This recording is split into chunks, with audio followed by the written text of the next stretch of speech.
Animosité entre eux. C'était lui le parrain, et pourtant il a été abattu. Ça a tourné à la guerre civile. Avec le meurtre de David Williams, le gang des Harvey Hustlers aurait dû disparaître. Mais pas du tout. Et pourquoi? La famille. Robert Williams, il l'appelait Little Rob. C'était vraiment une ordure. Il leur disait, soit vous êtes avec nous, soit vous êtes avec le Murder Squad. Il y a eu une explosion des homicides. Pour lui, tuer quelqu'un, c'était aussi anodin que de manger un sandwich. Ils ne savaient pas qu'ils étaient sur écoute. Et ça équivaut à des aveux. Il y a eu une course-poursuite. Ils ont planté leur voiture. Le marteau de la justice s'est abattu sur les Harvey Hustlers. Tout à coup, Rob Williams disparaît.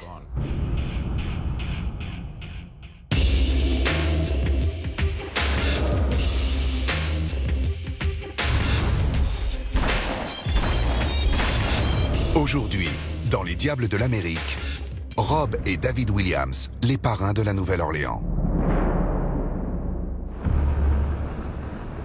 19 septembre 2010. Dans le golfe du Mexique, au large de la Nouvelle-Orléans, l'une des pires marées noires de l'histoire des États-Unis est en passe d'être maîtrisée. Le pétrole ne s'échappe plus. La tête de puits a enfin pu être scellée. Les opérations vont désormais se concentrer sur le nettoyage des quelques 760 millions de litres de pétrole qui se sont répandus dans le golfe du Mexique entre avril et septembre 2010. Après 5 mois de lutte sur la plateforme pétrolière Deepwater Horizon, la fuite a enfin été colmatée. Mais sur la rive ouest de la Nouvelle-Orléans, l'actualité est ailleurs. Un gangster surnommé Mr. Harvey a été abattu 2 jours plus tôt. David Williams était le leader des Harvey Hustlers. On l'appelait Mr. Harvey. C'était un rappeur et un dealer. Il était très respecté dans son quartier. Dans les gangs, quand vous avez de gros fournisseurs de drogue, vous avez forcément du poids. Et du poids, personne n'en a plus que Mr. Harvey. Un dealer de 2e génération qui est arrivé à la tête d'un gang appelé les Harvey Hustlers.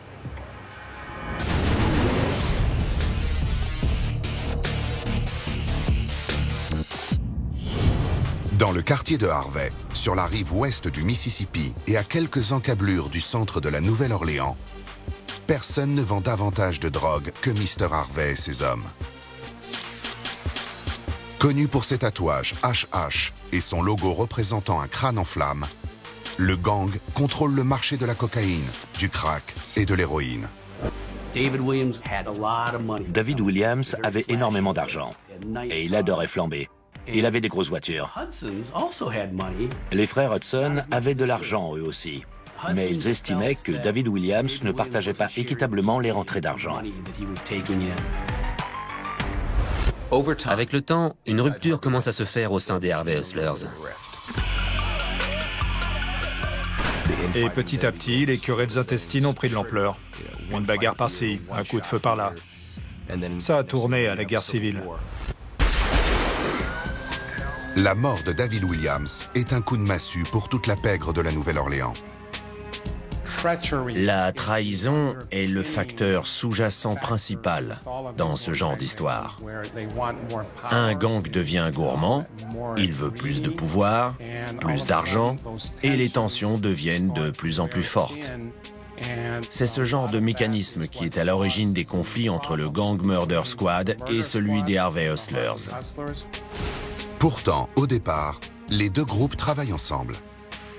Le Murder Squad assure la protection et l'autorité sur le terrain des Harvey Hustlers. Il a été créé par 2 frères, Melvin et Jermaine Hudson. Les frères Hudson étaient le bras armé des Harvey Hustlers. Ils le surnommaient le Murder Squad, l'escadron de la mort. Ils étaient très dangereux. Mr. Harvey et Melvin Hudson étaient très proches. Melvin Hudson était l'homme de confiance, celui qui faisait le sale boulot. Mr. Harvey, lui, gérait le business. Il ne voulait pas avoir de sang sur les mains. Et surtout, il ne voulait pas être associé à tous les crimes commis en marge de ses activités. Pendant plusieurs années, ils ont été très amis, même s'il y avait toujours un fond d'animosité entre eux. Et ça peut se comprendre. C'étaient les deux terreurs du quartier. L'un était chef, l'autre voulait le devenir. Dans la rue, la réputation d'être le plus fort, le plus dur et le plus craint, c'est essentiel. Le 17 septembre 2010, le nouveau numéro 1 s'appelle Melvin Hudson, du Murder Squad. Pour quelque temps, il devient le gangster le plus puissant du quartier. David Williams ne s'attendait absolument pas à être assassiné. Il était en train de dîner sur la terrasse de sa maison quand il a été attaqué. Tout à coup, un groupe de tueurs est arrivé et lui a tiré dessus plusieurs fois à bout portant. Il est mort sur le coup. Il était intouchable. C'était lui le parrain, et pourtant il a été abattu. Et apparemment, David Williams a été éliminé par son acolyte le plus proche. Plusieurs témoins et des informateurs nous ont affirmé que Melvin Hudson et son frère Jermaine étaient les commanditaires du meurtre de Mr. Harvey. David Williams a vécu une vie violente. Et comme dit le proverbe, quand on vit par l'épée, on meurt par l'épée. Et donc le Murder Squad a fait tuer le chef des Harvey Hustlers. Ce meurtre va déclencher une guerre. Mais pour les autorités et la population de la Nouvelle-Orléans, ce n'est pas vraiment nouveau. Les Harvey Hustlers contrôlaient le quartier de Harvey, soit environ 20 km². Vente de drogue, vol en tout genre, homicide, tentative d'homicide, intimidation de témoins. Ils étaient mêlés à toutes sortes de crimes. Ils étaient très violents. Ils avaient un comportement très territorial. Et ils détenaient le monopole du marché de la drogue sur la rive ouest de la paroisse de Jefferson. Ce qui distinguait les Harvey Hustlers des autres gangs, c'était le fait qu'ils étaient plus violents, mieux organisés et surtout, ils disposaient d'un approvisionnement fiable et régulier en stupéfiants.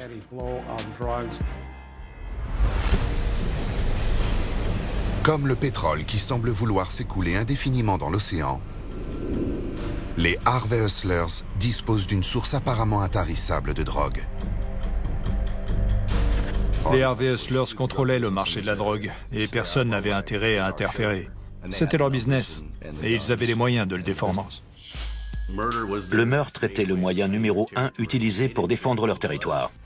Ils tuaient aussi bien des dealers ennemis que des passants innocents. Tous ceux qui dérangeaient mouraient. Plus de 80% des drogues vendues sur la rive ouest de la Nouvelle-Orléans venaient de chez eux. Ils avaient une mainmise quasi totale sur le marché. Ils ont été l'un des gangs les plus violents de leur époque. Et leur emprise ne s'arrête pas avec la mort de Mr. Harvey. Melvin et Jermaine Hudson trouvent sur leur chemin le frère de David Williams, Rob Williams, qui prend la relève à la tête des Harvey Hustlers. Ils l'appelaient Little Rob. Il était extrêmement violent. Rob Williams, c'était vraiment une ordure. Il savait parler aux gens de la rue. Il leur disait, soit vous êtes avec nous, soit vous êtes avec le Murder Squad. Et dans ce cas, on est contre vous.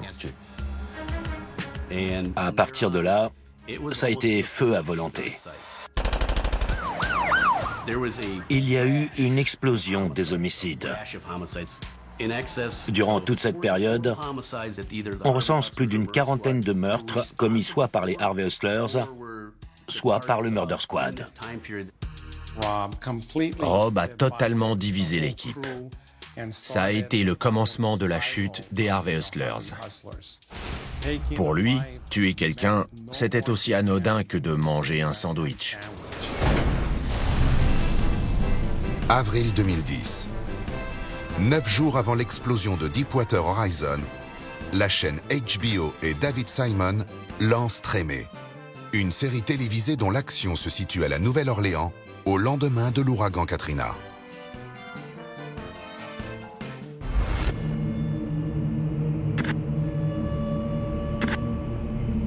Les Harvey Hustlers contrôlent le marché de la drogue sur la rive ouest de la Nouvelle-Orléans.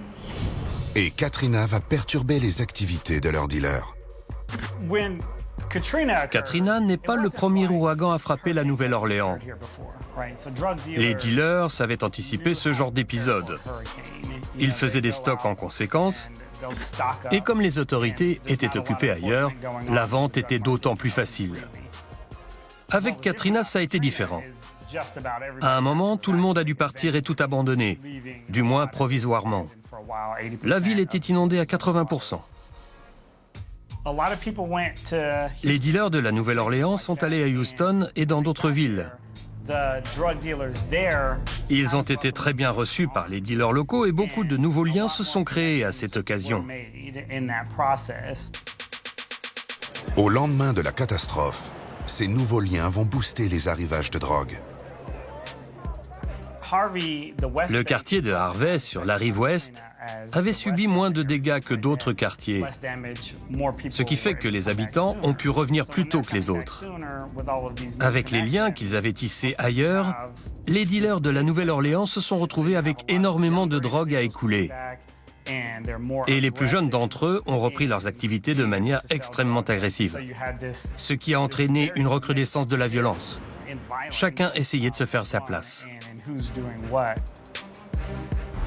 Alors que la ville pense ses plaies, David Williams et les Harvey Hustlers doivent batailler pour reprendre le contrôle de leur territoire.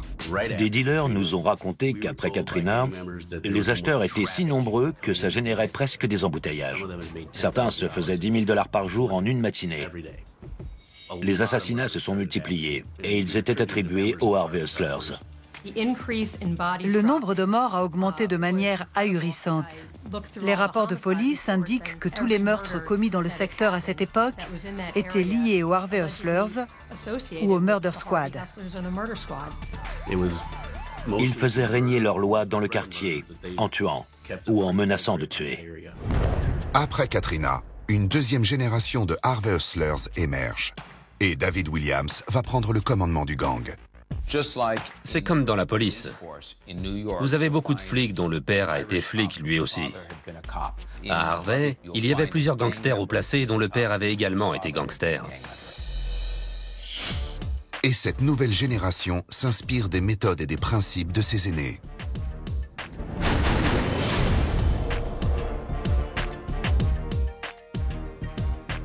Les Harvey Hustlers sont apparus lors des années 1980. Au départ, les Harvey Hustlers étaient un gang du quartier de Harvey et ils vendaient de la drogue. Ils étaient dealers et ils essayaient de gagner de l'argent. Et à cette époque, les temps sont durs pour tout le monde. Autour de la Nouvelle-Orléans, il y avait une forte activité pétrolière. Certaines familles ont fait fortune, alors que d'autres ont tout perdu. Quand les gens ont de l'argent, l'économie va bien. Les gens qui ne meurent pas de faim n'ont pas envie de rejoindre un gang. Ça ne les intéresse pas. Mais dans les années 80, le prix du baril a plongé. Mais cette chute des prix ne fait pas les affaires de tout le monde. Les États producteurs comme le Texas, la Louisiane, la Californie, le Wyoming, l'Oklahoma et bien sûr l'Alaska ont vu leurs recettes chuter également. Quand le prix du pétrole baisse, et en l'occurrence il était très bas, la criminalité augmente. Les gens font n'importe quoi. C'est ce qui s'est passé en Louisiane. Dans les années 80, quand le cours du pétrole a chuté, un Américain sur 8 était au chômage. C'était le plus haut niveau de chômage jamais vu dans le pays. L'ouest de la paroisse de Jefferson et Harvey sont particulièrement touchés. Dans les années 80, le crack a inondé le marché et ça a généré énormément de violence. Police! La Nouvelle-Orléans a toujours été une ville violente, en tout cas à ma connaissance. C'est ancré dans la culture des États du Sud, depuis les origines.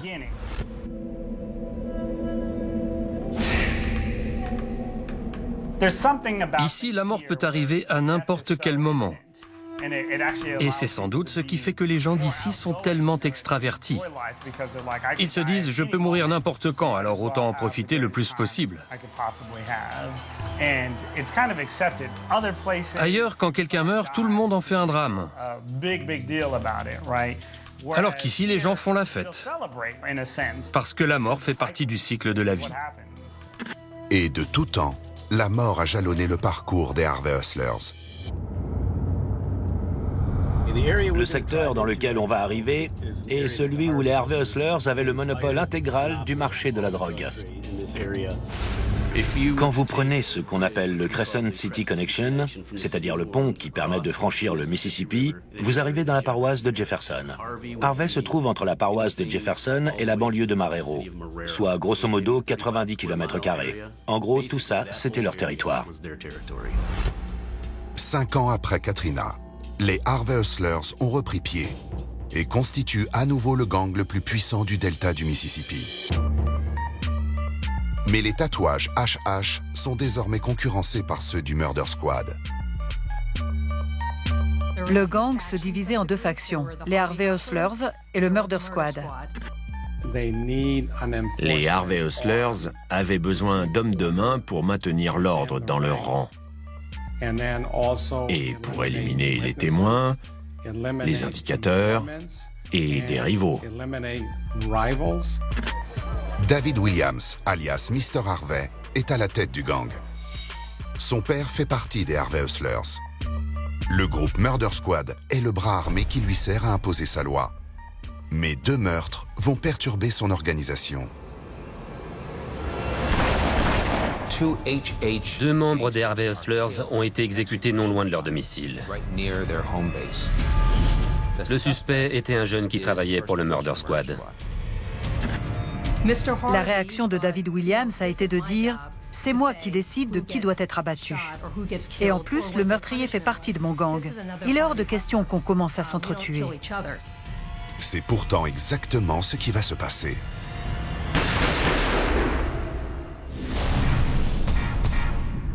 En juillet 1991, Boys in the Hood fait une entrée remarquée au box-office. Le film, signé John Singleton, sort à peine 4 mois après le passage à tabac d'un automobiliste noir, filmé par un vidéaste amateur. L'œuvre est l'occasion d'une plongée dans l'univers chaotique des gangs de Los Angeles. À Los Angeles, il y a les Crips et les Bloods, 2 gangs extrêmement connus. À la Nouvelle-Orléans, il y a les Harvey Hustlers. Ils sont moins connus, mais ils s'inspirent des Crips et des Bloods. Ils ne seront jamais aussi puissants car leur ville est plus petite, mais ils sont là depuis des décennies. Et depuis des décennies, ils contrôlent le marché de la drogue dans plusieurs quartiers de la Nouvelle-Orléans. Ce qui différencie les gangs de la Nouvelle-Orléans des gangs d'autres villes, c'est que les membres des gangs travaillent de manière très indépendante. Chacun fait son business de son côté. Et en l'occurrence, business signifie une activité illégale qui rapporte de l'argent. Si vous n'avez pas de business, vous êtes hors jeu. Dans ce milieu, la confiance n'existe pas, à aucun moment.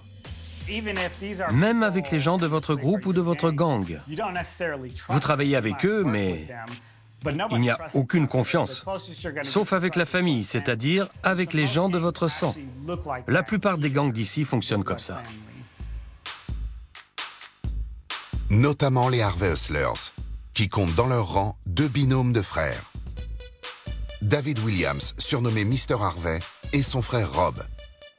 Et leurs hommes de main, les frères Hudson, Melvin et Jermaine, qui ont créé le Murder Squad pour le compte des Harvey Hustlers. Les leaders des Harvey Hustlers et du Murder Squad étaient frères. Ils étaient entourés de proches et de cousins. Mais ça n'a pas suffi à éviter l'affrontement.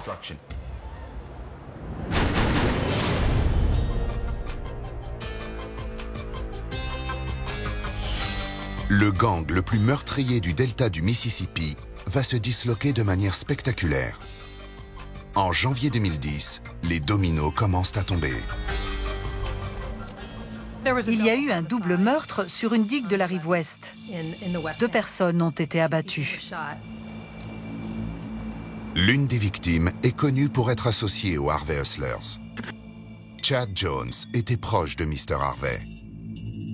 L'autre victime, un dénommé Darius Johnson, se trouvait à ses côtés ce soir-là. Les 2 hommes ont été exécutés dans leur propre quartier.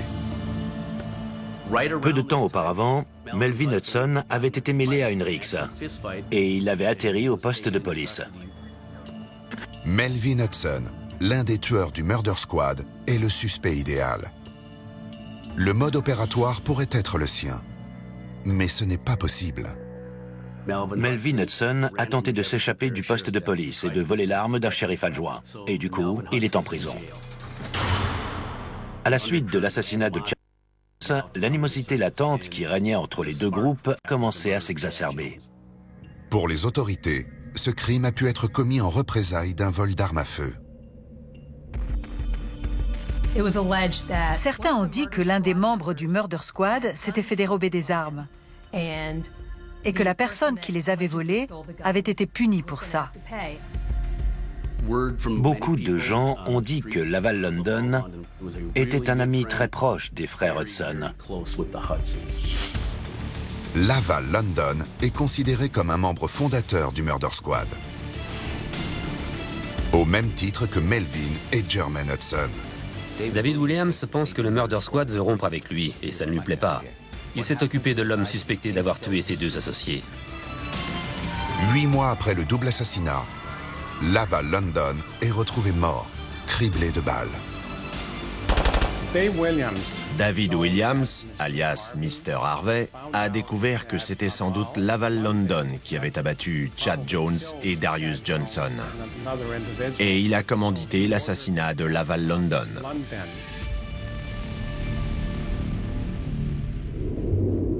La spirale de la violence n'épargne pas les chefs de gang.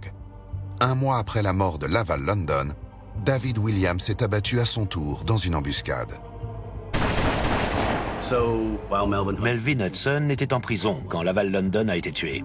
Mais 1 mois plus tard, Melvin Hudson sort de prison.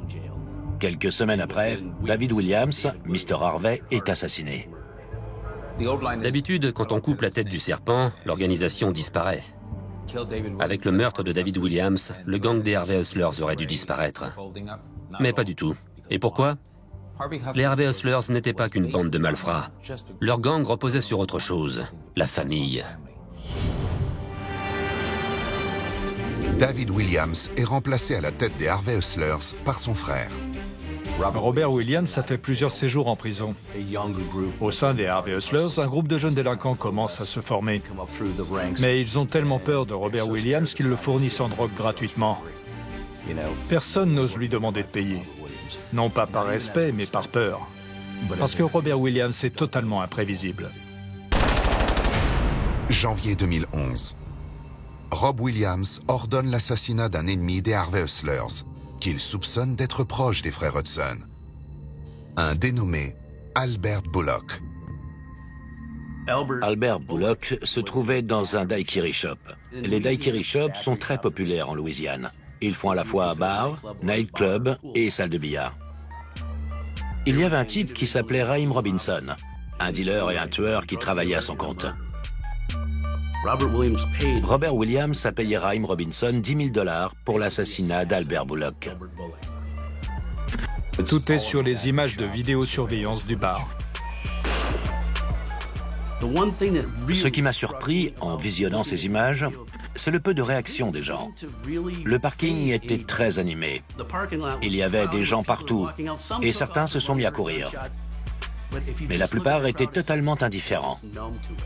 Il y avait un cadavre au sol, mais on voit un client du bar monter dans sa voiture, démarrer et s'en aller.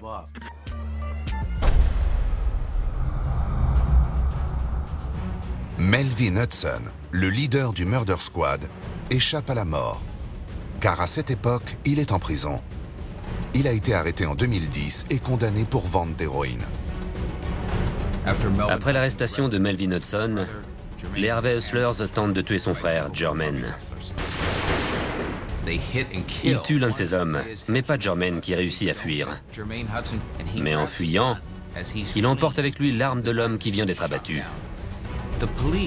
Et la police utilisera ça contre lui pour le faire accuser de soustraction de preuves. Les frères Hudson sont derrière les barreaux. Et le Murder Squad est sous pression. Les frères Hudson sont en prison, mais la guerre des gangs se poursuit. Et elle fait parfois des victimes innocentes. Des caméras de surveillance filment un groupe des Harvey Hustlers qui ouvre le feu sur une maison, peu après une première fusillade plus tôt dans la soirée. Ils étaient surexcités à cause d'une fusillade ratée le même soir. Ils se sont mis à tirer sur la façade d'une maison. Un certain Emil Washington s'est trouvé au mauvais endroit au mauvais moment. Il ne connaissait pas ce monsieur. Il avait 57 ans et il n'avait absolument rien à voir avec eux.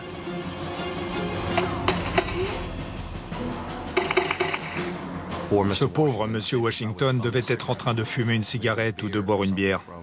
Ou alors il rentrait de chez un voisin. Il s'est retrouvé à terre. Ils se sont approchés et ils l'ont achevé. Il n'avait rien à voir avec tout ça.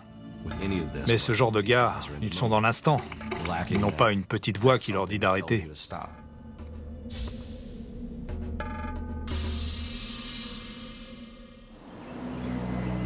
Emil Washington ne sera pas la seule victime innocente. En 2013, une grand-mère de 81 ans est abattue. 2 mois plus tard, 2 dames âgées sont blessées lors d'une fusillade. La drogue est un marché lucratif, surtout dans une banlieue aussi proche de la Nouvelle-Orléans. C'est pour ça que les gangs s'entretuaient. Les polices locales et fédérales devaient absolument réagir. 5 ans après l'ouragan Katrina, la Nouvelle-Orléans est en liesse. Les Saints, l'équipe locale de football américain, remportent le Super Bowl. Mais dans la Nouvelle-Orléans de 2010, d'autres équipes font également parler d'elles. À mon arrivée ici, quand ils apprenaient que j'enseignais la criminologie, les gens me demandaient « Vous connaissez les Harvey Hustlers ?» Dans d'autres villes, les gens ne connaissent pas les gangs. Ils ne savent même pas qu'ils existent. Ici, tout le monde connaissait les Harvey Hustlers. Tout le monde savait qu'ils contrôlaient le trafic de drogue. Ça a fini par attirer l'attention non seulement de la police locale, mais aussi des autorités fédérales, ce qui est plus rare. Au printemps 2013, le hasard va donner un coup de pouce aux enquêteurs. Un soir, 4 jeunes gangsters s'apprêtent à liquider un rival. La police se trouve à quelques mètres de là, dans le cadre d'une autre enquête. Il était 4 heures du matin et on était sur les lieux. C'était le hasard le plus total. Les tueurs ont sonné chez leurs victimes et ont dit qu'ils étaient de la police. Une vieille dame leur a ouvert et ils se sont mis à tirer. J'avais l'impression d'entendre un marteau-piqueur. En fait, c'était une Kalachnikov. Étonnamment, personne ne sera tué. Alertés par le bruit, les policiers interviennent aussitôt. On avait plusieurs unités de police sur place. Il y a eu une course-poursuite. On a quitté la banlieue vers le centre de la Nouvelle-Orléans. Le tout à plus de 160 km/h.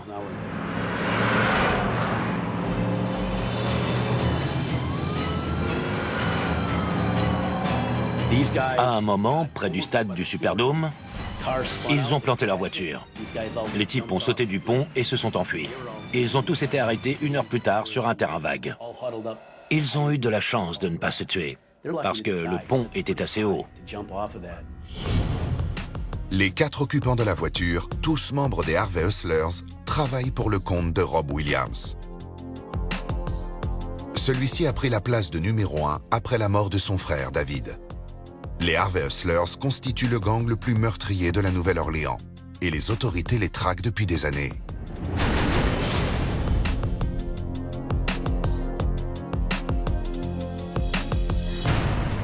Tout le monde enquêtait sur eux. La liste des autorités qui cherchaient à les coincer est aussi longue que le bras. Toutes les forces de police étaient sur le coup, depuis les autorités locales de Louisiane jusqu'à l'ATF, en passant par les instances fédérales comme le FBI et le ministère public. Tout le monde voulait avoir l'honneur de les arrêter. Et depuis 2010, plusieurs leaders des Harvey Hustlers sont sur écoute téléphonique. De nombreuses lignes téléphoniques étaient sur écoute. Les enquêteurs analysaient toutes les conversations. En novembre 2013, Rob Williams est enregistré à son insu alors qu'il donne un ordre de tuer. Le tueur au bout du fil ne sera pas identifié.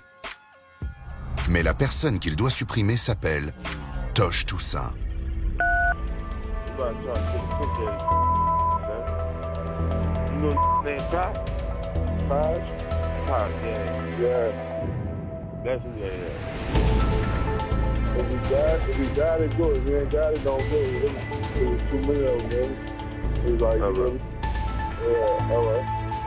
Les policiers ne savaient pas qui allait exécuter le contrat. Et donc, ils ont localisé Tosh Toussaint et ils sont allés l'arrêter. Quand Tosh Toussaint a été arrêté, la police a retrouvé une arme et des stupéfiants dans sa voiture. Tosh Toussaint a tenté de s'enfuir, mais il a été rattrapé et incarcéré pour détention illégale d'armes à feu et trafic de drogue. Quand on lui a passé les menottes, il avait l'air effondré.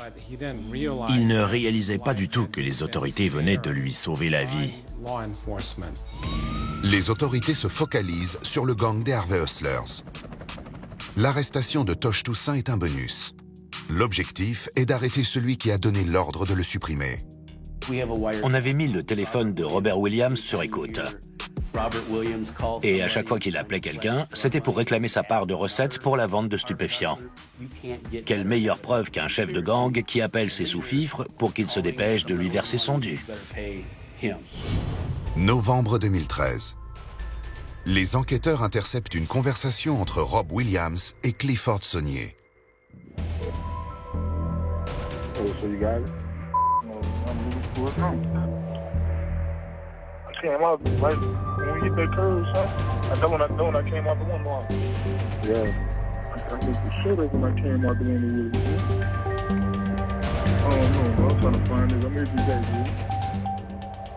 Robert Williams avait un demi-frère qui s'appelait Clifford Saunier.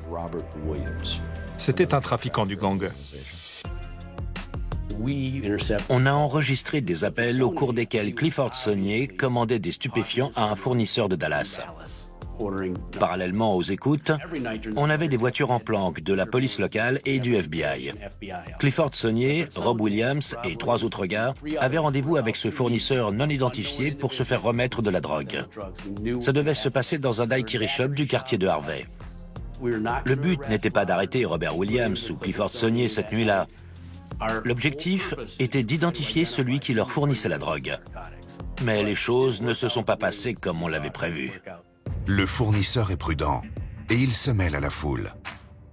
Et donc, on a décidé qu'une fois que Robert Williams et Clifford Saunier repartiraient, les hommes du shérif et ceux du FBI les suivraient et les arrêteraient pour un contrôle routier, sachant qu'ils avaient la drogue dans leur voiture. Les forces de police quadrillaient tout le secteur, ce qui nous a permis de repérer la voiture de Robert Williams et Clifford Saunier. Sur un des enregistrements, on entend Robert Williams dire qu'il avait menacé son partenaire avec une arme pour lui dire de s'enfuir et de foncer. Les agents du FBI et les policiers du bureau du shérif local se lancent à la poursuite du chef des Harvey Hustlers. Ça a duré un moment. Pendant la course-poursuite, ils ont jeté la drogue et leurs armes par les fenêtres. On a fini par les coincer dans la banlieue de West Vego, juste après Harvey. 2 gangsters, le chauffeur et un autre homme, s'enfuient à pied, mais sont vite rattrapés. Clifford Saunier, Rob Williams et sa petite amie parviennent à se réfugier dans un quartier voisin. Il y avait 3 immeubles, et on savait qu'ils étaient forcément là. On aurait pu attendre qu'ils ressortent, mais ils ne savaient pas qu'ils étaient sur écoute. Donc, ils ont commencé à appeler leurs complices pour leur raconter ce qui leur arrivait. Ils leur ont parlé de la livraison de drogue et de la course-poursuite en voiture.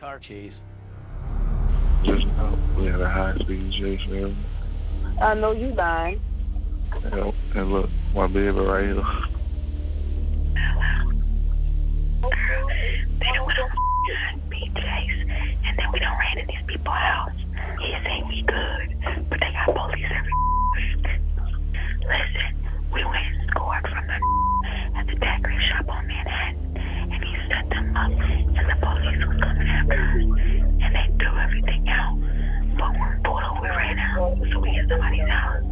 The police shop was trying to block us in, and the pulled off, so now we all in the house.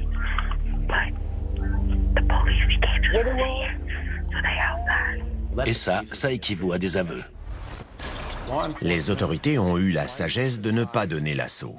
C'était une zone résidentielle et ils savaient qu'il y aurait sans doute une fusillade, parce que ces types étaient armés et sans doute déterminés à se défendre. On savait que Robert Williams ne serait jamais retourné en prison et qu'au moindre pépin, il aurait tiré dans le tas.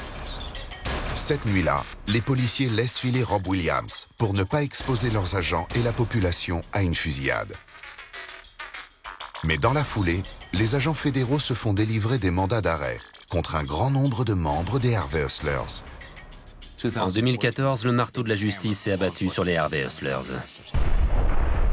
On a commencé à arrêter plein de gens. On les interrogeait et on les inculpait.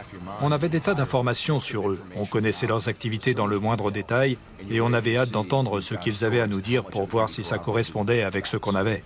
Et quand ça correspond, c'est génial. Plusieurs membres collaborent avec la police. Rob Williams, lui, s'évapore dans la nature. Rob Williams quitte la Louisiane. La pression commence à monter autour de lui. Plusieurs de ses complices ont été inculpés et il décide de fuir. Tout à coup, Rob Williams disparaît. Au début de l'année 2015, le règne des Harvey Hustlers sur la rive ouest de la Nouvelle-Orléans touche à sa fin. 39 personnes sont inculpées pour racket, soit au niveau fédéral, soit par l'État de Louisiane. L'affaire va donner lieu à toute une série de procès. Quand nous avons commencé les arrestations, 14 des suspects étaient déjà en prison. Ils ont été faciles à trouver. Pour les autres, ça nous a pris quelques mois, mais on a fini par les attraper. Leur chef, en revanche, court toujours.